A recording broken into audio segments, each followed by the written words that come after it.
Inspiração, ato ou efeito de inspirar alguém a agir. Olá, sejam muito bem-vindos a mais um episódio do DatumCast, nessa série especial Inspiração Datum, onde os nossos convidados nos inspiram à ação.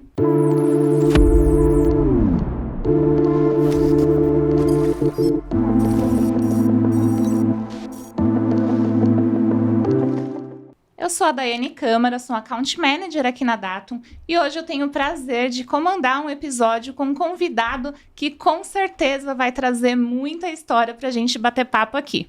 Eu fiquei pensando em uma palavra para descrever o nosso convidado de hoje e acho que descomplicado é uma boa escolha. Ele abraçou muitas oportunidades e certamente resolveu muitos BOs, porque tem dificuldade em dizer não.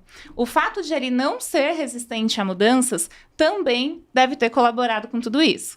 É um palmeirense nascido em Santos que atua há mais de 28 anos na área de tecnologia. Nesse longo período, passou por empresas nacionais e multinacionais como Bayer, Philips, Vale, Magazine Luiza e Fiserv, onde ocupa o cargo de Head de Governança de Produção de TI, respondendo diretamente à alta liderança. Hoje, ele vai falar com a gente sobre carreira, governança, sistemas críticos, comunicação e também de futuro. Bora lá? Kleber Soeiro, seja muito bem-vindo ao Inspiração. Obrigado, Daiane. A questão da resiliência, né? Ser palmeirense causa uma resiliência, né? Enorme. Mas obrigado pela oportunidade, boa tarde. Espero que o papo flua, assim, seja bem legal para quem está nos assistindo. Eu tenho certeza que vai e... Para quem é palmeirense, os últimos anos não tem sido ruim, não, Não tem, mas eu sou um senhor de 50 anos, né? Então eu peguei uma longa fila. História. Exato. Eu que sou corintiana já não posso dizer muito. Eu demorei muito 18 anos para ver o Palmeiras ser campeão, toda Mas aquela... também quando começou embalou, E ainda em Santos, né? Uhum. Então, meus colegas santistas, e você na contramão. E eu na contramão, pois é. Mas é isso, um dia a gente ri, outro dia a gente chora. É assim, né? E os últimos anos, acho que você riu bastante. É que nem produção. Um dia a gente ri, outros dias a gente chora. É um ambiente de produção, é esse. Com certeza. Ô Kleber, eu quero começar aqui o nosso papo falando sobre a sua trajetória, que em outras conversas você já me contou que teve um início ali bem interessante, onde você fez mecânica automotiva no Senai e depois trabalhou com comércio exterior lá em Santos, que é a sua terra natal. Exato. Né? Como que foi, Kleber, a transição para a área de tecnologia e qual a importância de ter tido essas experiências tão diversas antes? É até curioso, porque quando eu fui prestar o vestibular, né, eu tinha muito claro que eu ia fazer direito. Era a cadeira assim, que eu tinha em mente. E no momento fui eu e um amigo que tinha estudado comigo no colegial, né, até mudou o nome agora. Uhum. E na hora ali eu mudei e falei, não, eu gosto de exatas, exatas é aquela coisa que você prova, né? 2 mais 2 são 4. Sim, não tem subjetividade. Não tem subjetividade. E aí no momento eu escolhi, falei, não, vou fazer ciências da computação. E daí são mais de 30 anos entre faculdade e profissão, né? E trabalhando com isso. Como você comentou, eu fiz Senai, 15, 16 anos, fiz mecânica de automóvel. Uhum. Depois, como boa parte das pessoas de Santos, trabalhei com comércio exterior. Meus irmãos trabalham com comércio exterior. Tio trabalha com comércio exterior. Então, assim, a família está envolvida lá, com isso. O mercado é enorme. Uhum. E o que ajudou, por exemplo, principalmente o Senai.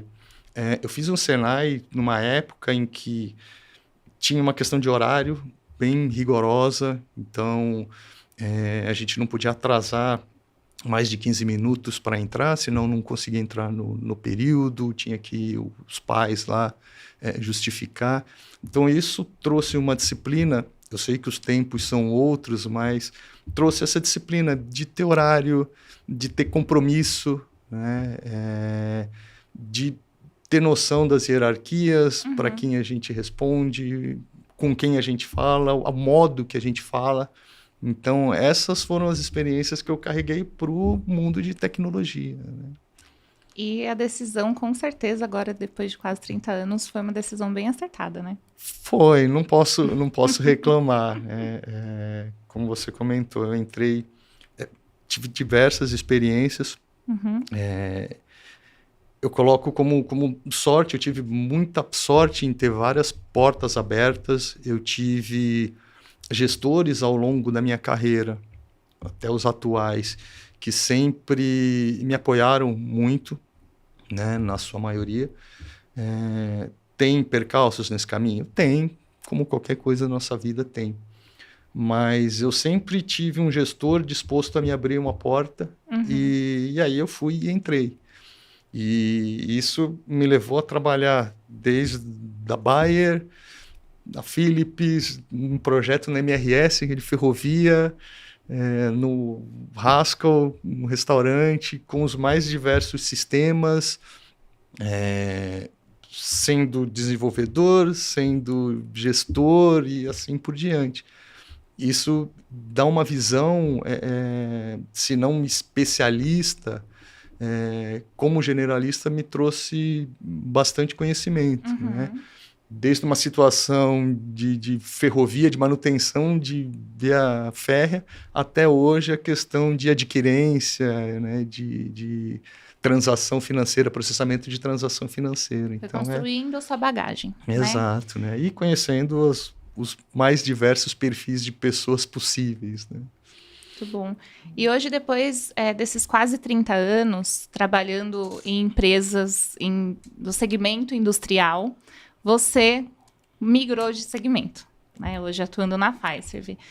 Conta pra gente quais foram as maiores diferenças ou adaptações que você precisou fazer nessa mudança, porque foi uma carreira, né? Uma vida, e de repente essa chavinha mudou. Qual foi a sua dificuldade e as migrações que você precisou fazer? A Fiserv é a primeira, vamos dizer assim, eu comecei trabalhando na antiga Origin, né? Hoje Atos, uma consultoria de tecnologia. Passei minha vida na indústria e até chegar na Fiserv, que é a primeira empresa do segmento financeiro ou de transações financeiras e uma empresa de tecnologia. Né? Uma das maiores, se não a maior processadora de transação financeira do mundo, né? No âmbito global. E é uma mudança porque como a coisa é estruturada, questão de inovação, né? Do ponto de vista de tecnologia, são alvos distintos, né? Quando você está na indústria, a tecnologia está ali para suportar o negócio da indústria. No caso atual, o negócio da Fiserv é tecnologia. Então, as urgências são outras, os alvos são outros, né? A forma como gerenciar orçamento, esse tipo de coisa, o quanto a gente vai para inovação. Não que as outras não tenham inovação, segurança, nada disso. Mas fica muito mais evidente numa empresa de tecnologia, claro, né? Que a gente tem que estar sempre no ano atual, né? Assim, a empresa de tecnologia, ou no atual, ela tem que estar sempre à frente, né? Então, assim, hoje a gente está olhando 2030 e assim por diante. Sim. Essa foi a principal diferença que eu senti. Ainda mais cuidando de ambiente produtivo, né? Que eu saio de uma parte de projetos, né? E vou cuidar de produção, né? Fiquei um tempo na Bayer cuidando de serviços, que aí já é um ambiente produtivo, mas efetivamente a virada de chave para a produção é quando eu chego na Fiserv em 2021 para ser gestor do sistema core da empresa, né? Então, as urgências são outras, né? O ambiente produtivo é um ambiente produtivo, é 24/7, e ele tem que estar no ar. Essa é a principal diferença. Por mais que projetos, demandas, elas tenham data e tenham que ser cumpridas, a produção, assim, você discute. Um projeto, em último caso, você consegue postergar com as dores e os custos que tem, né? Replanejar, mas na produção não tem replanejamento. É um cliente que está parado, né? Uma nota fiscal que precisa sair, é uma operação que está dependendo daquilo. Essa é a maior diferença. O senso de urgência tem que estar sempre apuradíssimo. Essa foi a maior virada de chave que eu tive até chegar na Pfizer, né? Muito bom. E você descreveu que sua carreira foi como uma sequência de portas abertas e disse também que a vida foi meio que te levando, né? Para quem está começando, que tem bastante gente que nos escuta que está começando na carreira agora, qual a sua dica, Kleber, para equilibrar essa capacidade de aproveitar oportunidades, né? Não deixar a oportunidade passar ali pela frente, com o esforço e o trabalho duro, que a gente bem sabe que são necessários ali em toda a trajetória? Exato, é assim.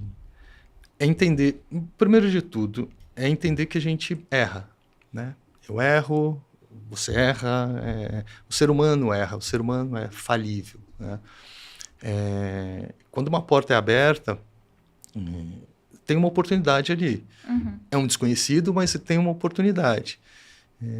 Comigo, como aconteceu? Fui fazendo os trabalhos e, olha, dá para você pegar mais esse trabalho aqui? Não dá para eu...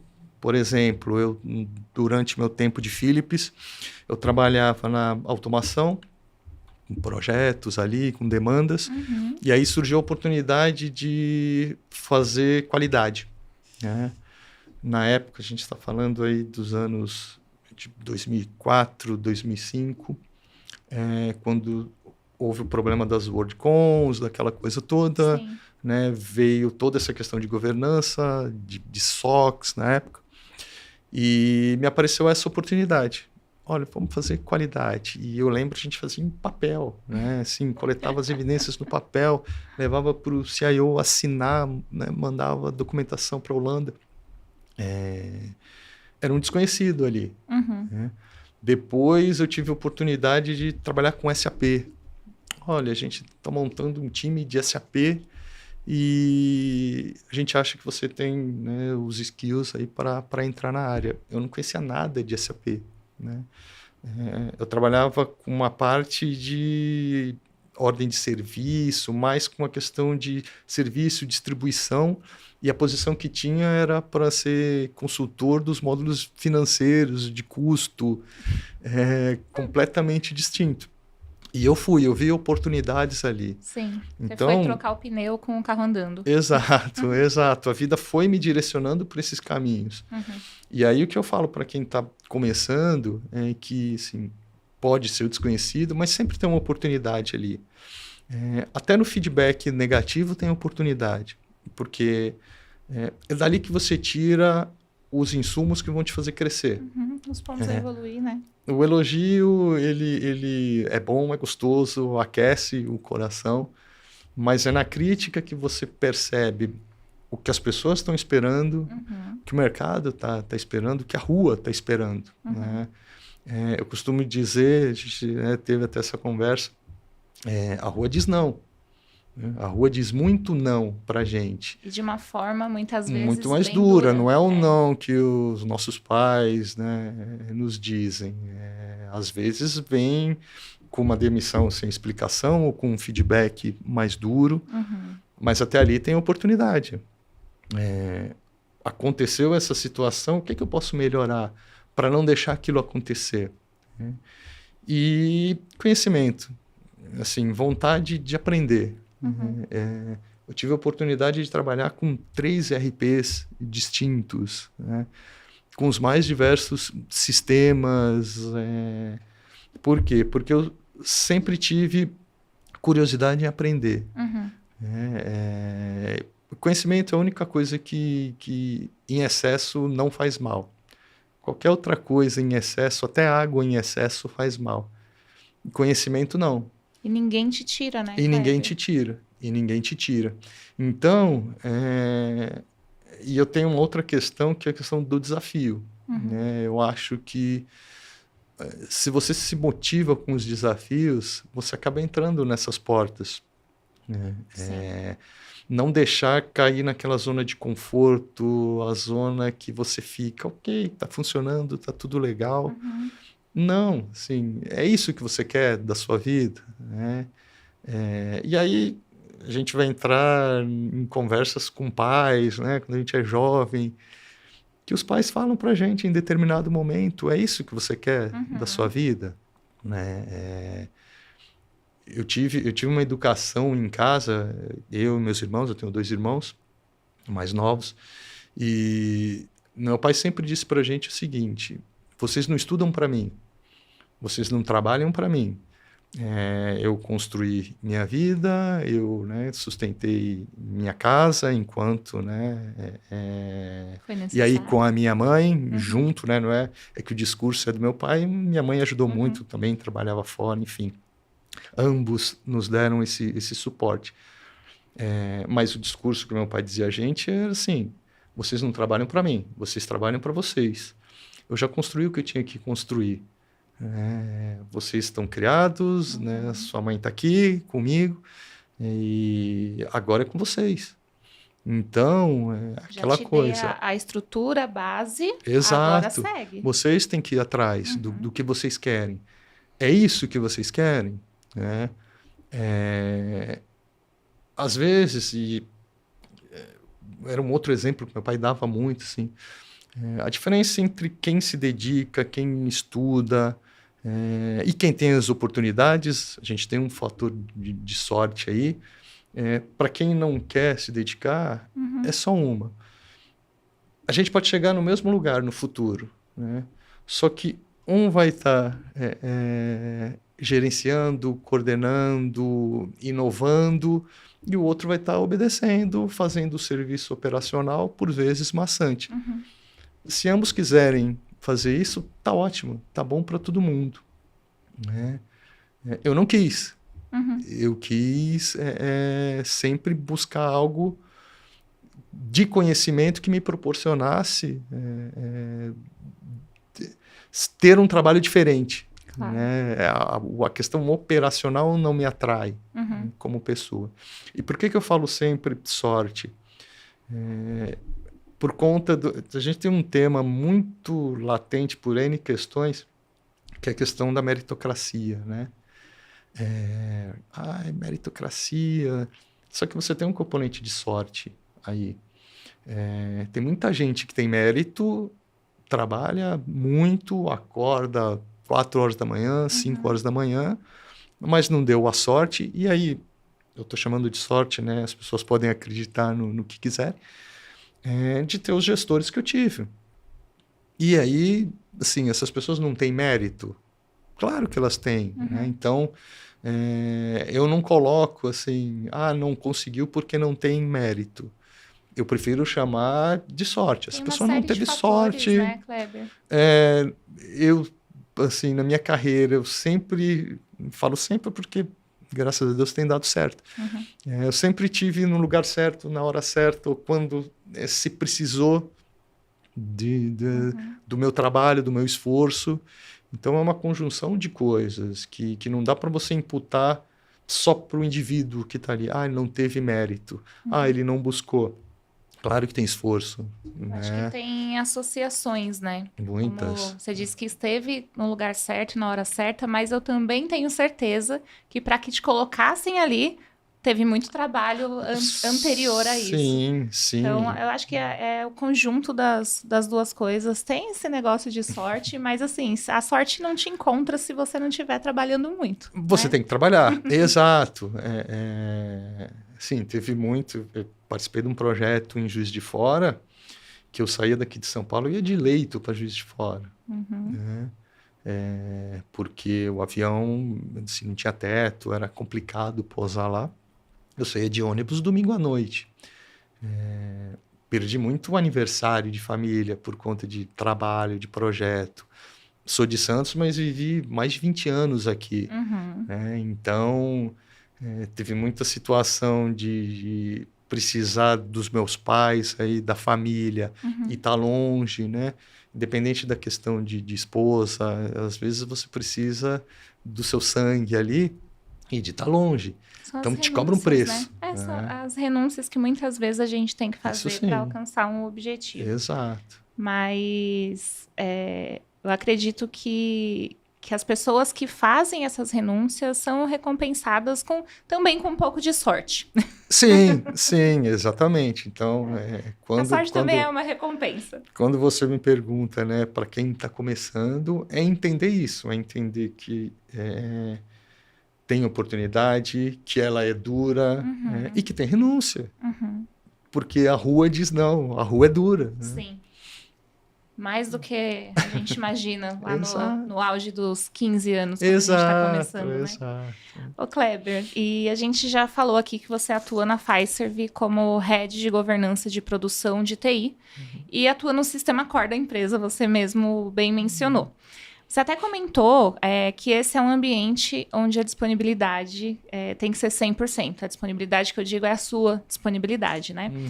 Como é o gerenciamento de estresse e da equipe ali e de war rooms para manter a qualidade no funcionamento 24/7? Conta a cereja do bolo, Kleber.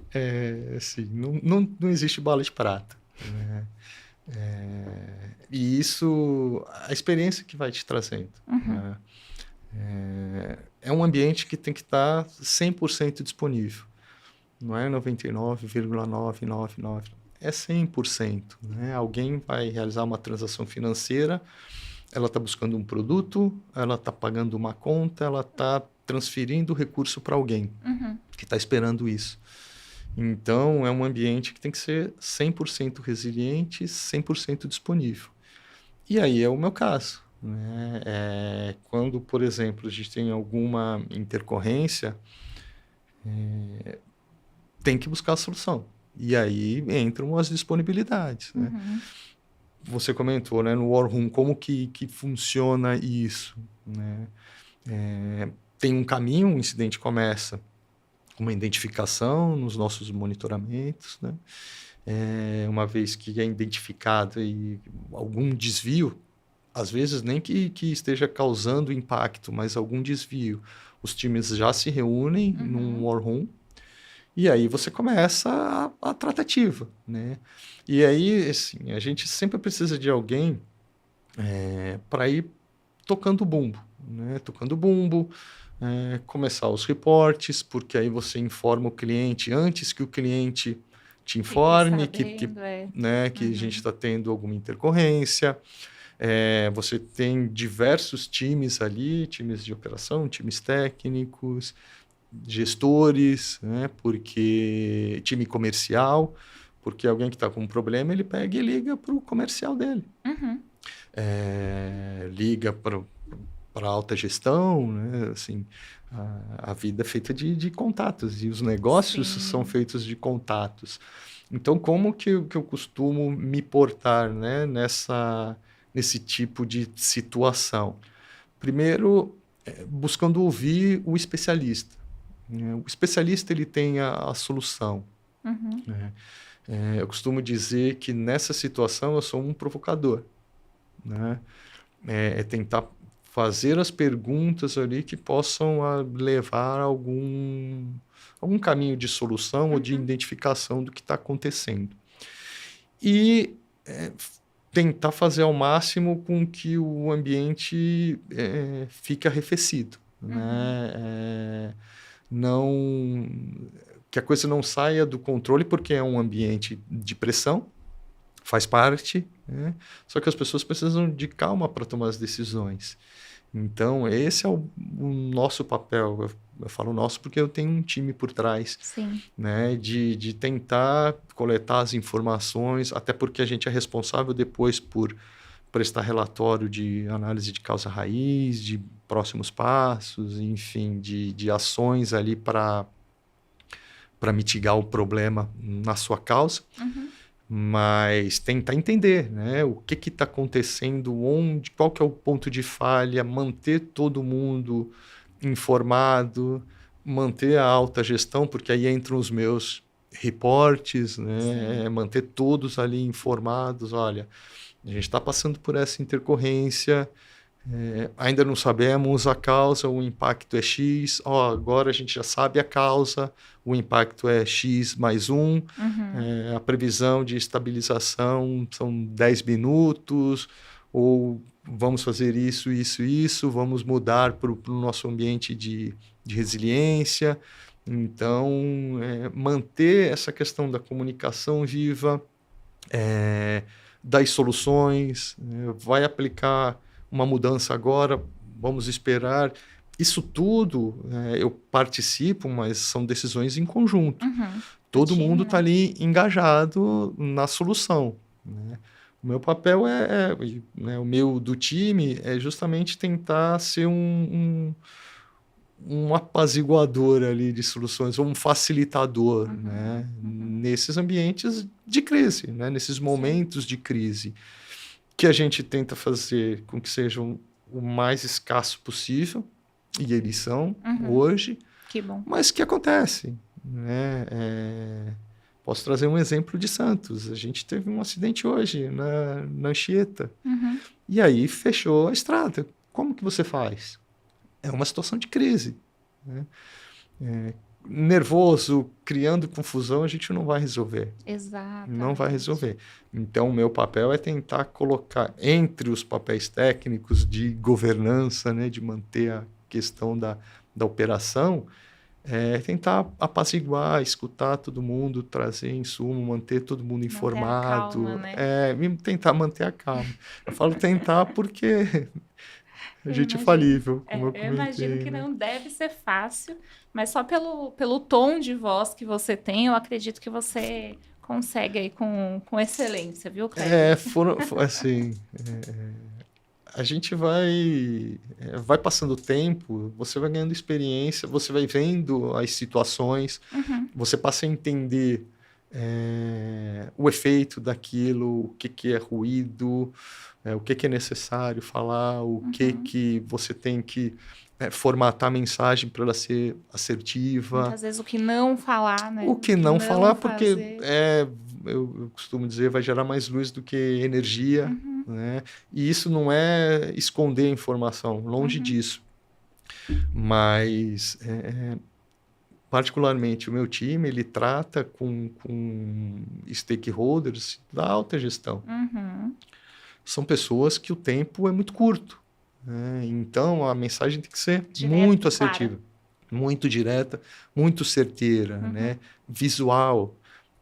São pessoas que estão em eventos, viagens, então é o que caiba num celular para elas olharem numa tela de WhatsApp, respeitando o tempo delas, né? A gente precisa, isso é uma outra coisa que eu costumo comentar também para quem está começando, respeitem o tempo das pessoas, né?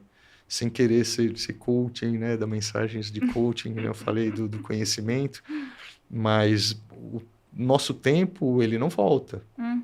Então, assim, tem coisas que eu consigo resolver em 5, 10 minutos, mas que eu paro com o time e fico meia hora explicando, né?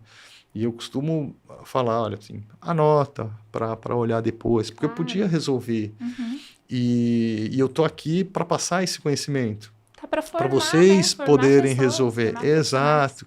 E não é, porque o Kleber não quer resolver ou não quer entrar. Não, é justamente para passar esse conhecimento, né? Eu tenho que ser o mais dispensável possível, né? Quando eu for o mais dispensável possível, a minha missão como gestor está feita. Está feito, assim. Entendeu? Então, e eu ouvi isso. Eu estou falando aqui com quase 51 anos, mas eu ouvi isso dos meus gestores, né? Eu ouvi, por exemplo,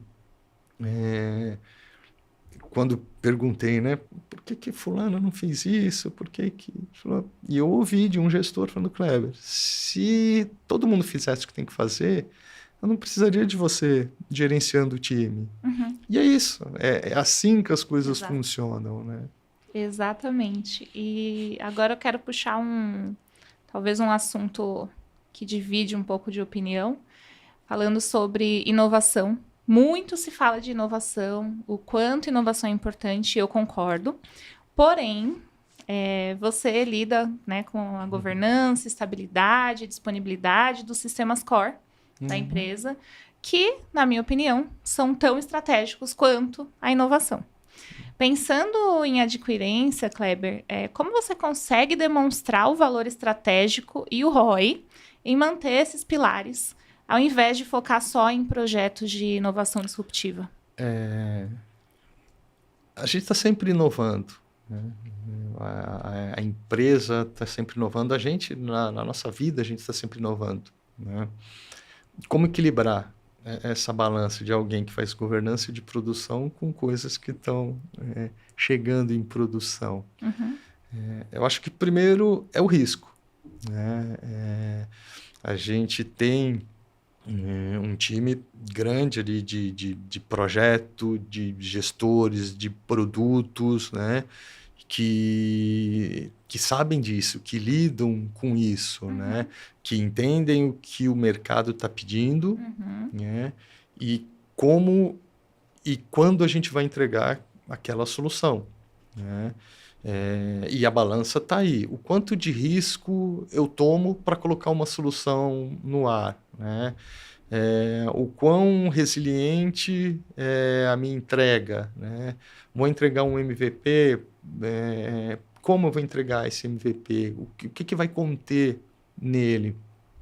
Como eu vou para o mercado? Com que mensagem eu vou para o mercado dizendo que eu tenho esse produto novo, né? E o quão estável ele está? É tomada de risco, é tomada de decisão. É muito teste, né? Porque quando a gente fala em inovação, a gente fala em erros e acertos, né? E inovação a gente tem experimentação nesse caminho, Com né?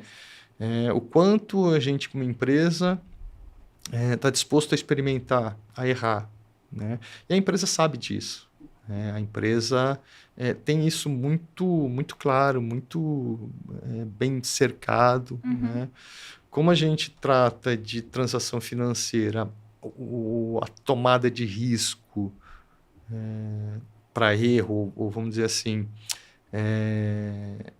o quanto a gente está disposto a falhar, ele é menor. A nossa margem de risco é menor porque a gente tem um negócio muito sensível nas mãos, que é dinheiro, né? Que são valores, são operações financeiras, né?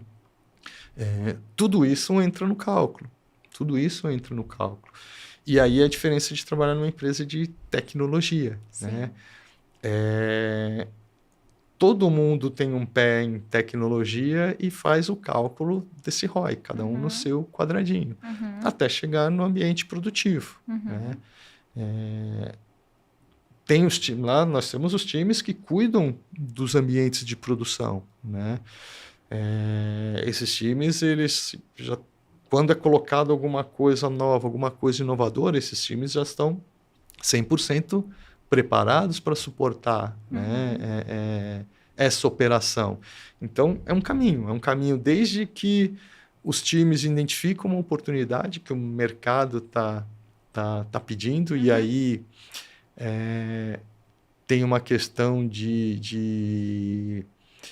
como que eu vou dizer, de percepção do que o mercado está pedindo, né? O que é possível construir, né? Isso, por exemplo, para mim é analisar risco, né? Por exemplo, ter esse tipo de ideia, para mim já é um skill que eu não tenho, assim, de construir um negócio do zero, né?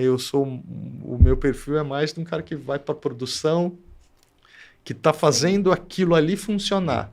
Mas você né? diria, O que ajuda. Por tudo que você me traz, me parece que você anda lado a lado ali, a inovação. É porque a gente pega, eu acabo recebendo o que está sendo desenvolvido, o que está sendo projetado, mas o mérito disso é 100% dos times de produto, dos times de desenvolvimento, dos analistas de negócio que traduzem, né, o que produto quer lançar para a tecnologia, para os times comerciais que estão de porta em porta, né?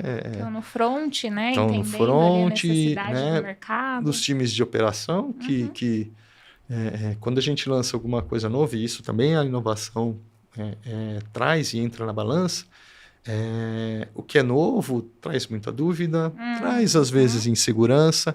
Então, assim, ter um time de operações forte, né? Para poder respaldar o nosso cliente nas dúvidas, direcionar, isso é tudo parte desse cálculo. Com certeza. Todo mundo trabalhando junto com o mesmo objetivo. Exato. Né? Que é fazer uma boa entrega, uma entrega segura. Exato. Eu quero entrar aqui agora na questão de filosofia de trabalho. A gente já teve algumas conversas, e em uma delas você citou que tinha um diretor, assim como você disse que tiveram líderes que te inspiraram, né?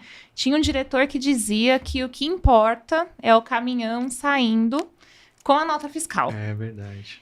Como essa mentalidade de foco na entrega, Kleber, e cumprimento ali das expectativas se alinha com as discussões que hoje em dia estão em alta, e que bom por isso, sobre burnout e bem-estar. Dá uma dica aí de como achar o equilíbrio. Isso foi na indústria, né? Esse termo. A nota fiscal saindo do caminhão é muito indústria, né? Assim, isso não é de uma hora para outra. É uma curva. Você tem 20 anos, é uma expectativa, é uma fase da carreira. Você tem 30 é outra, você tem 40 é outra, 50 e assim por diante. Realmente eu tive, né, um gestor que comentava, porque no fim pode ter tudo isso que a gente comentou, um excelente desenho, né, o produto excelente, a construção perfeita, nossa, o time comercial vendendo a todo vapor, operações, o time de TI suportando, tudo isso. Se o caminhão não estiver saindo com nota fiscal, não adianta. Né? É assim que funciona. Né? Claro que você tendo todos esses passos perfeitos, é mais fácil a nota sair. Sim, uma coisa justifica a outra. É mais fácil a nota sair. Mas até a nota sair é um ambiente de pressão. Né? Falar de burnout...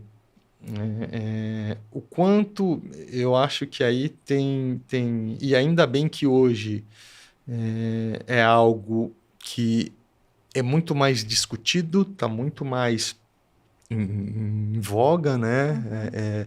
A gente tem muito mais informação. Sim.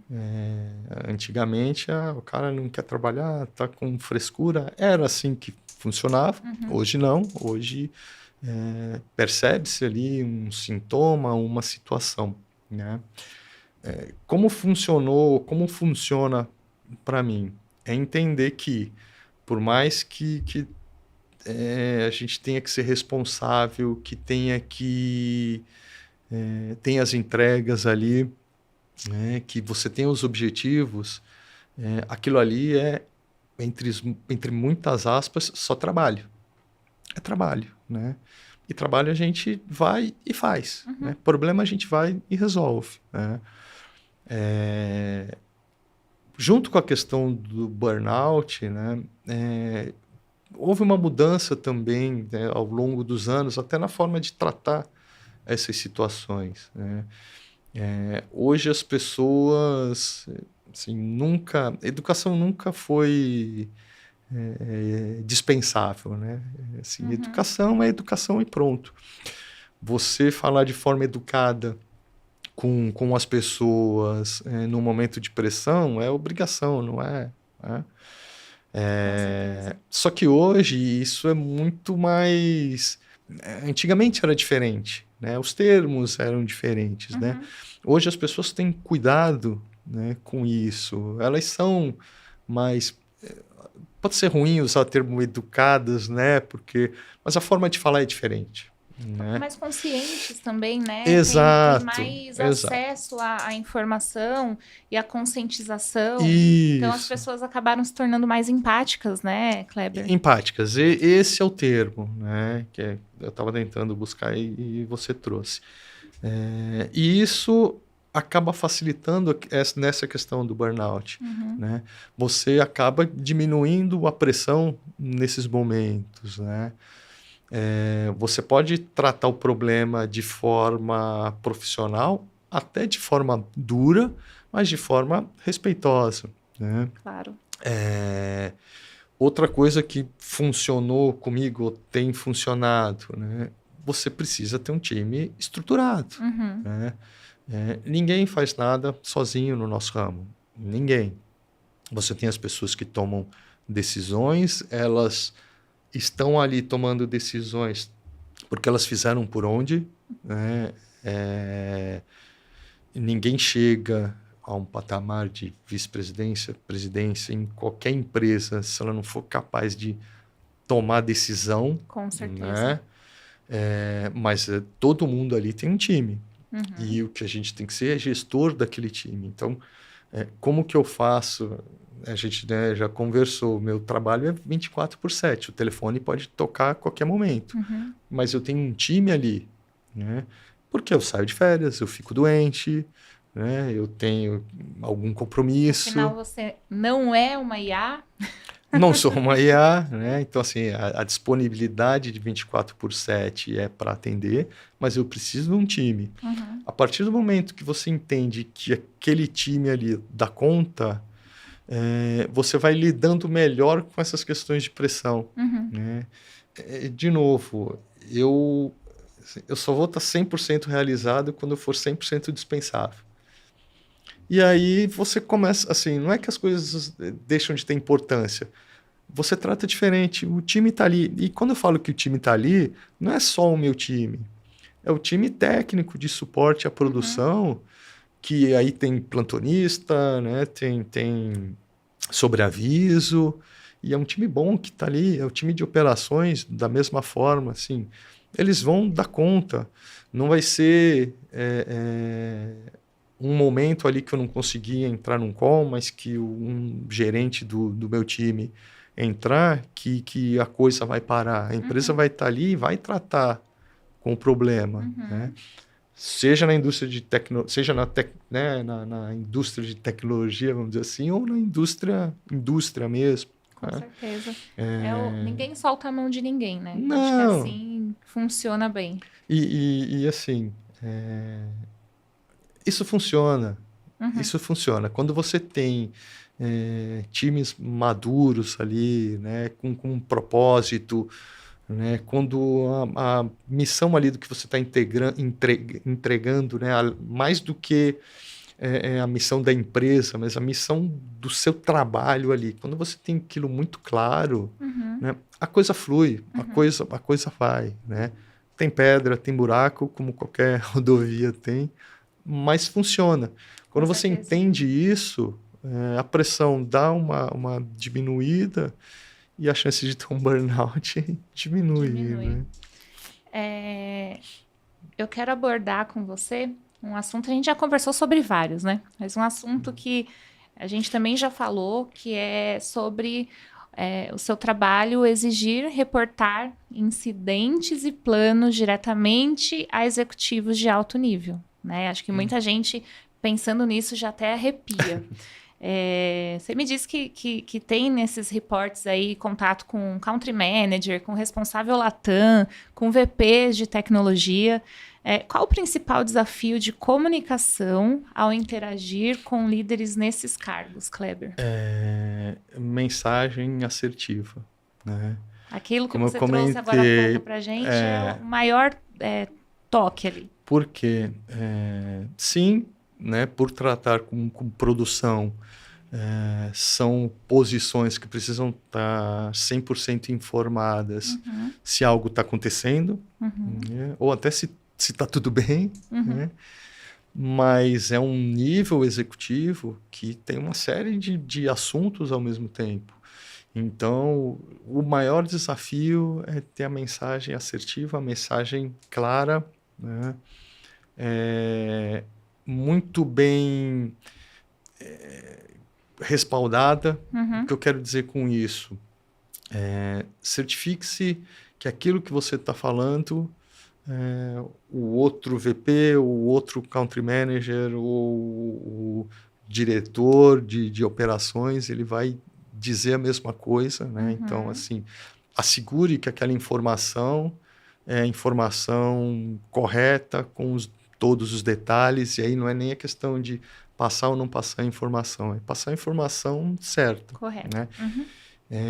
Uma coisa que se eu puder falar, né, para quem está começando, né, numa posição assim, é melhor não passar, às vezes, a informação do que passar uma informação incorreta. Com certeza. A informação incorreta, se ela propagar, para depois você reverter, Às vezes ela vira até verdade. ela vira verdade, vira um inferno para você reverter, né? Então, é melhor você admitir ali, não tenho a informação ainda, vou averiguar, e aí entra a questão da disponibilidade, ó, Sim. estou vendo agora o que está acontecendo, daqui a 10 minutos eu dou uma atualização aqui, ou alguém do time vai dar uma atualização aqui. Uma outra coisa, a partir do momento que eu, né, comento isso, olha, estou entrando em War Room, daqui a 10 minutos eu dou um report. Deu o report em 10 minutos, né? Não deixe meia hora, 1 hora sem report. É um nível executivo que precisa de informação, né?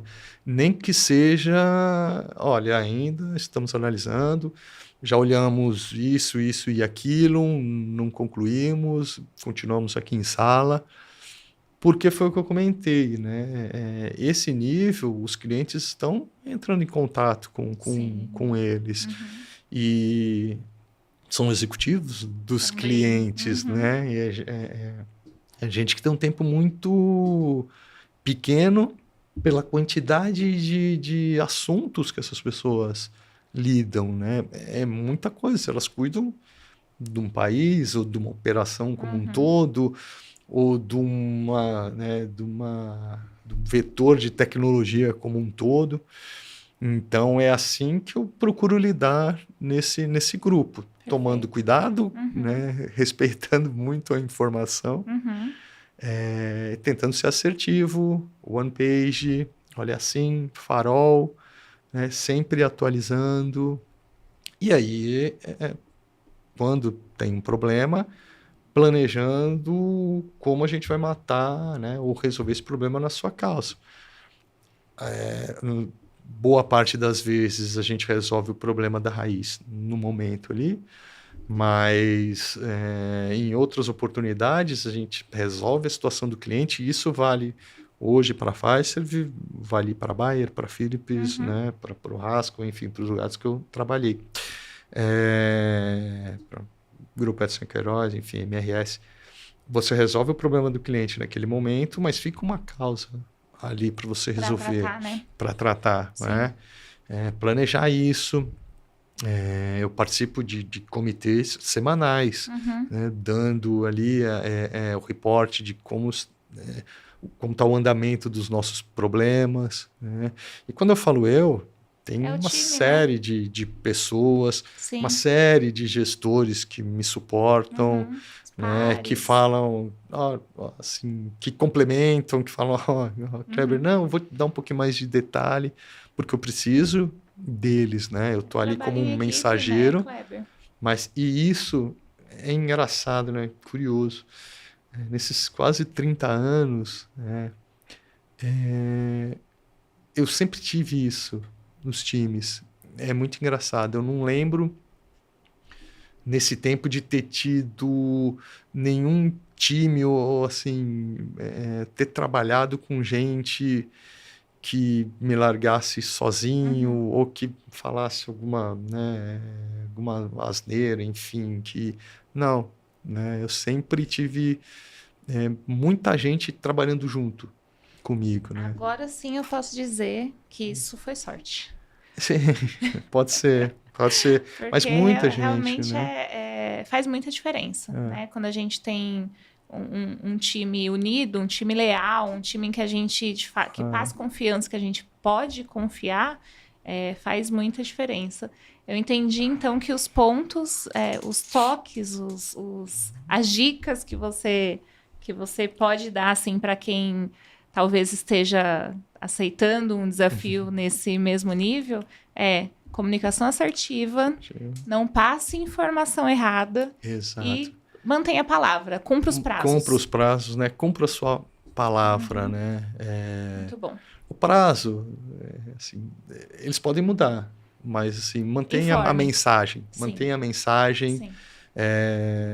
E tenha muita calma. O problema está ali. O problema está ali para ser resolvido, Sim. né? Sim. Tem que ser tempestivo, a gente tem que ser diligente para tudo, né? Mas ele está ali para ser resolvido. Com certeza. Ele pode ser resolvido de uma forma mais tranquila ou de uma forma mais dura, né? Quando eu falo isso dos times, claro que tem discussão, claro que tem divergência de opinião, mas quando é feito de forma profissional, de forma direta, né? O ambiente percebe que está todo mundo remando junto. E aí passa todo mundo a remar junto. Isso é muito bom. Ah, Kleber, você nunca se perdeu, nunca? Lógico que sim. Lógico que em algum momento eu coloquei uma palavra errada e depois refleti e falei, nossa, assim, passei do ponto aqui. Né? E aí também, né, algo que eu posso falar para quem está nos assistindo, né, ou principalmente para quem está começando, volta lá, né, peça desculpa, reconheça, fala, ó, passei aqui, eu ia falar, não foi isso que eu quis dizer, às vezes né, assim, eu não precisava ter dito isso dessa forma, Sim. Passei aqui, refleti, estou errado, vamos reconstruir aqui, vamos junto. Porque assim, né, o nosso trabalho é feito de relação. Durante muito tempo, a gente ficou calcado na questão do triângulo, né? Prazo, custo, qualidade. Hoje é um quadrado para mim, né? Você tem um vetor de pessoas, que é muito importante. O meu trabalho é 100% baseado em relações. Ou eu construo relações, ou eu estou morto no meu trabalho. Porque eu não sou especialista, eu comecei dizendo isso. Então, eu preciso do meu time, né, enquanto preparando o documento de causa raiz. Eu preciso dos times técnicos, eu preciso do time que está monitorando o ambiente. Eu falo né, empresa. Sim. Eu preciso dos meus gestores, né, para me darem respaldo. Eu preciso dos times de infraestrutura, dos times de aplicação. Eu preciso criar relação. Com certeza. Nessa posição, não existe silo. Né? E cada vez menos aquela questão do desenvolvedor que está ali em frente ao micro com o fone de ouvido. A meu ver, isso a cada dia acontece menos, né? Porque você precisa entender, você está desenvolvendo ali, você precisa entender o que você está desenvolvendo, o propósito do que você está fazendo, por que você está fazendo aquilo. Eu fui desenvolvedor, eu sei o que eu estou dizendo. Quando você entende o porquê você está fazendo aquilo, vai muito mais fácil. Então, assim, a gente vive de relações. Esse acho que é o principal dica que eu digo para as pessoas, né? E vou te dizer que eu observo muito os meus clientes, um dos principais pedidos dos meus clientes quando trata-se de profissionais é exatamente isso. Quando a gente fala de desenvolvimento, profissionais que desenvolvam, mas que entendam no negócio, que se relacionem. E esse é um dos principais desafios, acredito que da atualidade, mas que a gente está conseguindo cada vez mais ultrapassar dessas barreiras aí. Eu fiz, se me permitir, quando eu entrei na Bayer, né? Eu fui para ser gestor de projeto para um programa de CRM na América Latina. E foi engraçado porque eu fiz a entrevista com uma diretora na época e ela falou para mim assim, você já trabalhou com CRM? Eu falei, nunca. Não sei nem a cor da tela desse negócio. Mas já trabalhei com um projeto. E também nunca tinha trabalhado com SAP, nunca tinha trabalhado com o ERP tal, nunca tinha trabalhado com sistema fiscal, nunca tinha trabalhado com um monte de coisa. Né? E aí ela falou isso, não, gostei de você. Tá contratado. Pode começar. Mas é porque é isso. Né? Quando você tem... Não, e quando você tem a dimensão que você não está sozinho e você entende aquilo, fica mais fácil você trabalhar com ferramenta nova, porque são ferramentas. Né? Quando você entende o propósito do negócio, o resto são ferramentas. Você vai linkando, né? Vai Exato. linkando uma coisa com a outra. Exato.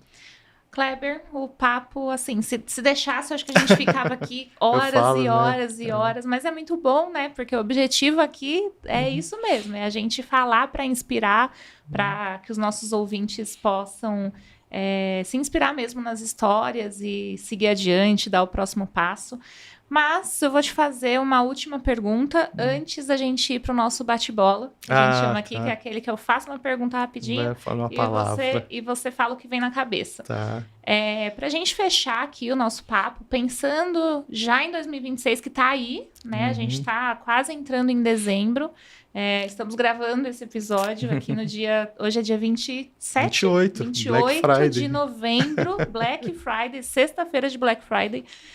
Pensando já no ano que vem, com a IA em destaque já há bastante tempo, né? Quais são as tendências ou transformações que você, na sua perspectiva técnica e de gestão, acredita que a gente deve esperar do mercado de tecnologia aí para o próximo ano?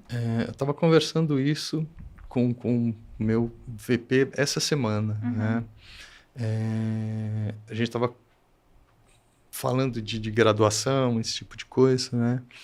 E olha só, até então, até a IA chegar, né? A gente já tinha informação na nossa mão, né? Tinha que buscar, né? Dependia da forma que você fosse buscar. Agora você tem o professor ali, né? Então, Sim. assim, você tem a informação disponível na rede e você tem um professor ali para te estruturar isso, a IA, né? Eu vejo com muitos bons olhos, né? Isso vem para facilitar muito o trabalho no dia a dia, né? Como o próprio nome diz, ela vai se desenvolvendo, ela vai aprendendo, né? O mundo de tecnologia vai acompanhando esses passos, né, de aprendizado, mas o que eu espero é uma forma muito mais fácil da gente fazer o nosso trabalho, né, trazendo para o meu trabalho, né, que é ali de pegar os incidentes, tentar identificar recorrência, causa raiz, né, repetição, esse tipo de coisa, né. Imagina eu poder colocar ali todos os meus incidentes e jogar, né, num repositório aí, independente de qual IA, e eu ter ali informação de qualidade para trocar com os times de desenvolvimento, né? Hoje, a gente faz isso hoje, né, no nosso trabalho, mas a gente já está aprendendo a lidar com isso, né? Aí você sai do meu mundinho ali e usa isso para o produto, porque o mercado está olhando, né? Então eu só vejo crescer, né? Só benefício. Não tenho receio nenhum, aquela coisa de vai tirar a posição A, B ou C. Eu nem sei mais como que eu trabalhava antes sem inteligência artificial. Para falar bem a verdade, se já passei por isso, nem me lembro. A gente estava conversando isso, assim, imagina que você consegue tirar uma foto de um, sei lá, dispositivo X e você coloca ali como que eu troco aquele dispositivo e me vem um vídeo com o passo a passo de como você faz aquela troca, né? Imagina isso para o mundo da indústria, né? Para o mundo da automação. Eu acho fantástico, acho que tem um caminho assim tremendo, né, de aprendizado, de uso e de experimentação. Com certeza. Aí é o quanto a gente é tolerante ao erro, tolerante ao risco. E estamos aí na expectativa pelas próximas inovações envolvendo o IA em 2026. Exato, virão. Bora lá pro bate-bola? Qual é a sua maior conquista? Tá aqui, tá bem. Estar bem comigo, né? Depois de tanta coisa, de tanta pedra, tanto vai e vem, tá bem. Hoje eu tô bem. Né? Acho que é isso, é tranquilo. Porque você estando bem, você consegue fazer com que as coisas estejam bem também. E isso é uma conquista. Você conquista isso, né? Vai tempo. Mas... Qual o seu lema? Trabalhe, não tenha medo do desafio. O que o Kleber detesta? falta de lealdade. Falta de lealdade. Eu sou muito leal aos meus. Muito, né? A time, né? As pessoas, aos meus. Né? Isso, assim, falta de lealdade. E eu não estou falando de uma mentira aqui, de uma futrica ali, não é isso. É falta de lealdade no sentido, assim, se a gente está junto, a gente está junto. Na boa e na ruim. Né? Então, assim, tá junto só na boa, isso realmente problema a gente resolve. Isso me dá burnout. Gente desleal, né? No sentido próprio mesmo da palavra, deslealdade. Né? E para finalizar, quem te inspira à ação? Meus pais, né? Assim, meus pais sempre trabalharam fora, a gente até,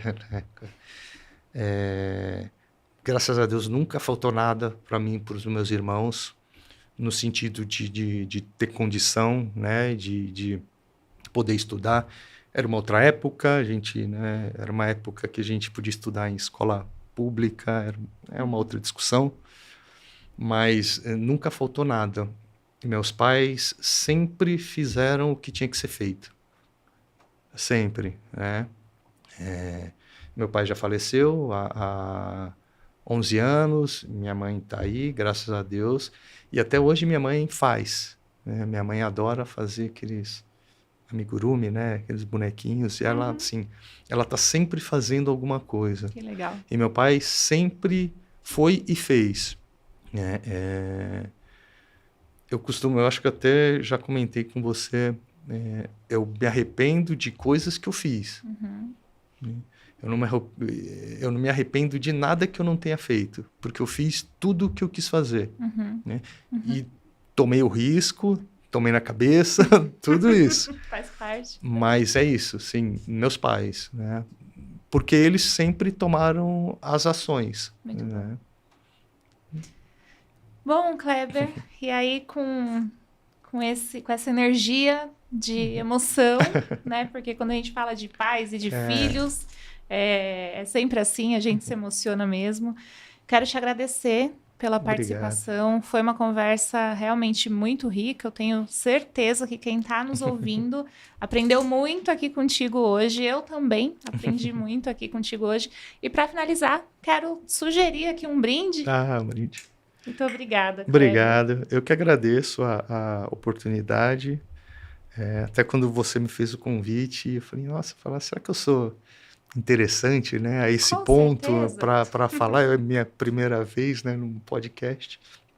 Mas gostei. Bacana. Obrigada. Obrigado pela oportunidade. Espero que as pessoas gostem e tirem alguma coisa, né, das palavras aí que a gente dividiu hoje. Não tenho dúvida. A gente que agradece. Obrigado.